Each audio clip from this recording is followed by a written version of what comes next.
छोटी सी गौर भोले बाबा से आने, छोटी सी गौर भोले बाबा से आने, कैसे काटेगी उमरिया राम जाने, कैसे काटेगी उमरिया राम जाने। छोटी सी गौर भोले बाबा से आने, छोटी सी गौर भोले बाबा से आने, कैसे काटेगी उमरिया राम जाने, कैसे काटेगी उमरिया राम जाने। पिता घर रहती थी महल अटारी, पिता घर रहती थी महल अटारी, महल अटारी हाँ महल अटारी। भोले घर नैया टावरिया राम जाने, भोले घर नैया टावरिया राम जाने। छोटी सी गौरा भोले सयाने, छोटी सी गौरा भोले बाबा सयाने, कैसे काटेगी उमरिया राम जाने, कैसे काटेगी उमरिया राम जाने।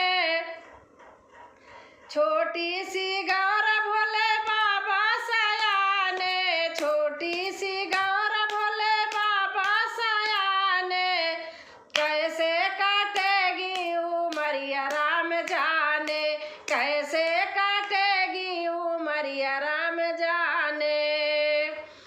पिता घर पहनी थी रेशम की साड़ी, पिता घर पहनी थी रेशम की साड़ी। भोले घर नैया चुंदरिया राम जाने, भोले घर नैया चुंदरिया राम जाने।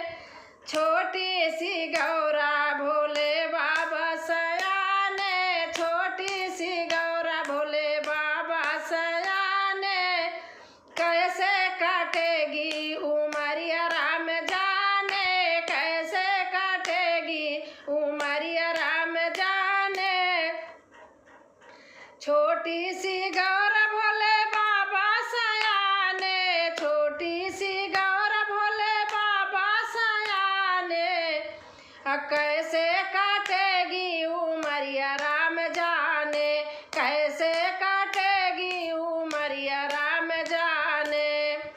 पिता घर खाती थी मेवा मिठाई, पिता घर खाती थी मेवा मिठाई। भोले घर नैया पपरिया राम जाने, भोले घर नैया पपरिया राम जाने, कैसे काटेगी उमरिया राम जाने, कैसे काटेगी उमरिया राम जाने।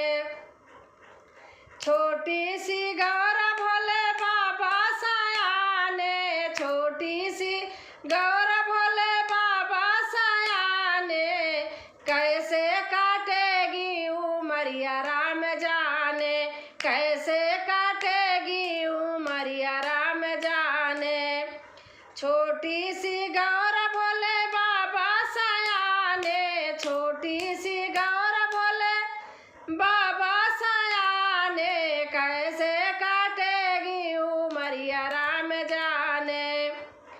पिता घर सोती थी मखमल के गद्दे पे, पिता घर सोती थी मखमल के गद्दे पे। भोले घर नैया कंवरिया हो राम जी, भोले घर नैया कंवरिया राम जाने, भोले घर नैया कंवरिया राम जाने।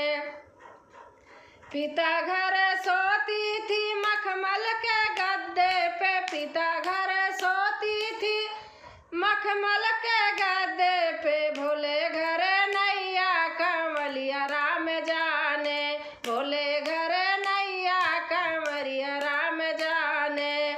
छोटी सी गौरा भोले बाबा सयाने, छोटी सी गौरा भोले बाबा सयाने, कैसे काटेगी उमरिया राम जाने, कैसे काटेगी उमरिया राम जाने।